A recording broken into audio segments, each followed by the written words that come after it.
Après les véhicules électriques qui équipent une partie des agents de la communauté de communes au Nice Atlantique, l'installation d'une borne de recharge sur le parking du marché fermier à Saint-Sauveur-de-Nice et bientôt à Maran, voici venu le temps des tout premiers vélos électriques sur le territoire. On est, comme vous savez, labellisé territoire à énergie positive, ce qu'on appelle TEPOS. Et dans ce cadre-là, on a tout un programme d'action, d'initiative et d'expérimentation qui sont mis en place. Ce qu'il faut bien voir, c'est que les objectifs, les enjeux sont quand même très importants. D'abord, ce label TEPOS a pour objectif d'avoir d'ici une trentaine d'années un territoire où la production d'énergie renouvelable est supérieure à la consommation énergétique. Or, aujourd'hui, on se rend compte que notre consommation énergétique est énorme et donc il faut la réduire. Réduire la consommation énergétique et le premier poste de consommation énergétique, c'est la voiture, c'est les déplacements. Donc ça veut dire qu'il faut qu'on travaille sur cette alternative à la voiture individuelle. Donc ça, c'est un de nos premiers axes. Mais aussi, point important, il faut qu'on améliore évidemment le service à la population. Il faut qu'on aide les gens à se déplacer différemment, à se déplacer mieux. Il faut aussi, dans un autre domaine, qu'on améliore le tourisme sur le territoire, qu'on soit sur un tourisme plus propre. Et donc, comme je vous dis, un certain nombre d'actions mises en place, dont notamment cette proposition de location de vélos à assistance électrique. Les vélos électriques, en fait, ont une utilisation assez différente du vélo classique. Le vélo classique, c'est vraiment du sport. Le vélo électrique, c'est du confort.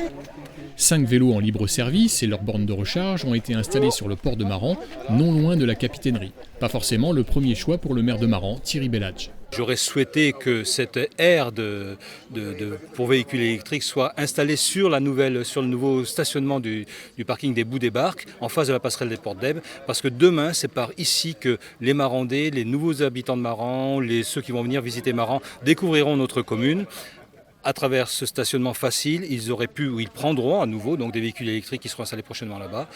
Le petit tour à travers la passerelle des Portes d'Ebbe, la découverte du poulailler, des jardins municipaux et revenir sur le lieu. Donc voilà, il faut créer ce vrai cheminement pour découvrir à nouveau Maran par son port. Fabriqués par la société française Green On, spécialisée dans les 2 roues électriques à travers toute la France, ces 5 vélos ont été conçus pour résister à tout, ou presque. C'est un vélo en fait qu'on a construit avec la société Wattworld en Suisse. Donc c'est un vélo monté en Suisse, créé en Suisse, monté en République tchèque. Et donc c'est un vélo qui a été fait pour le vélo partage public. Donc en fait la caractéristique c'est très simple, il y en a plusieurs, c'est que la selle on ne peut pas voler la selle. Les pneus sont renforcés en Kevlar avec 3-4 mm de Kevlar à l'intérieur. On ne peut pas casser grand chose sur le vélo. Tout ce qui est cassable peut être remplacé très facilement.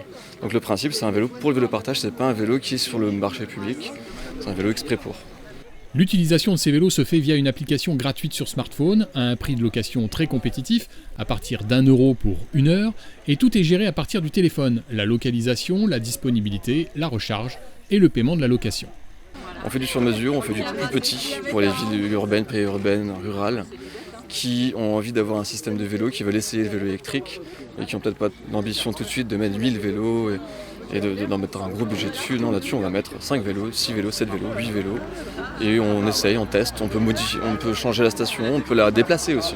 Parce qu'elle est juste vissée au sol pour l'instant, donc si on veut la mettre ailleurs au centre-ville par exemple pour essayer, si ça fonctionne mieux, on peut essayer aussi. C'est la première fois que vous essayez un vélo Oui, tout à fait. électrique. Vous trouvez ça comment? C'est très bien, très bien. L'assistance c'est super bien. On peut faire beaucoup de kilomètres sans se fatiguer, surtout dans les côtes et en distance. On commence à le savoir, la CDC aime beaucoup l'électrique et la mobilité durable. Preuve en est, dans la continuité des voitures et des vélos branchés sur le 220, elle a dans ses cartons un autre projet plus important, celui-là, tourné vers le tourisme et qui concerne plus spécifiquement la navigation sur la Sèvre niortaise. Il est de réaliser ou de proposer plus précisément aux touristes de naviguer entre Niort et Maran, donc avec 13 haltes possibles, dont 5 sur le territoire de Nice Atlantique. Donc on aura des propositions d'arrêt à la Grève sur Mignon, puisqu'on pourra aussi remonter sur le Mignon. Donc Mignon, à Bazouin, au Combran, à Maran, donc 2 à Maran, ce qui fait donc nos 5. Donc des propositions de halte. Alors on en est actuellement au niveau de ce projet qui effectivement a été lancé depuis un certain nombre d'années. On avance, mais il est assez compliqué dans le sens où on n'a pas trouvé de prestataire, parce qu'on voulait réaliser évidemment un tourisme tourisme propre. Et donc on avait proposé dans le cahier des charges que les différentes péniches soient à motorisation électrique. On n'a pas trouvé de prestataire, donc on a modifié le cahier des charges. On n'a pas trouvé non plus de prestataire avec un cahier des charges plus simple.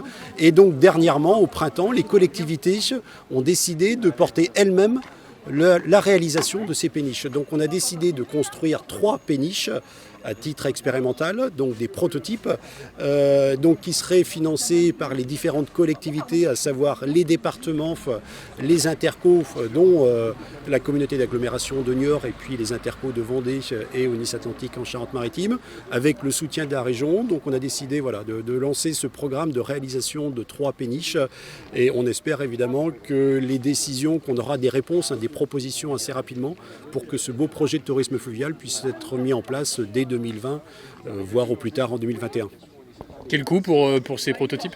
Alors on imagine, mais c'est vrai qu'aujourd'hui on n'a pas les retours, mais on imagine que chacune des péniches coûtera à peu près 700 000 euros. Donc 3, ça veut dire qu'on est sur un budget de 2 millions d'euros pour nos 3 péniches. Certes, effectivement, on peut considérer que c'est élevé, mais comme je vous dis, on veut un tourisme propre, donc uniquement électrique. Et en plus, on a quelques difficultés parce que la Sèvre est très particulière, c'est-à-dire qu'on ne peut pas utiliser de péniches qui existent déjà sur le canal du Midi ou sur d'autres canaux, parce que les particularités de la Sèvre font qu'on a l'obligation de construire un nouveau bateau et donc on ne peut pas utiliser les bateaux existants.